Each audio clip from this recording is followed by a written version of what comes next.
হইয়া যাইবা আগে ইটা কিটা লাগাইলে আপনি হে বুঝা যারা আপনার মুসলমানই তো হয়ে গেছে একটু তো আঙ্গাজ করতে হইব বুঝছেন বরণে একটা উঠিছে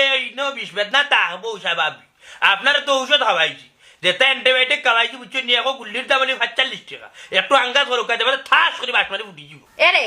তুমি আমার আব্বার লোকে ইটা লাগাইছো কেন হি আমার আব্বার জানো কত কষ্ট দেখায়নি অশান্তি করে জানো আর তুমি অনেক খাউরি খাই রে ইটা কিটা মাতে ইটা কিটা এ বাসা তা কিটা করে তুই তোর আব্বার বড় হইছে দান লোক আমি কত কষ্ট কররা তোর তুই ডাক্তার লইয়া গেলাম রাত ঘুমাইবার দিলা না টাঙ্গালি অশান্তি কররা নিজে আইয়া বই রইছে তার হান্দা এর মাঝে নাম দাম আতো তুই ও মাই গো ইয়া মানে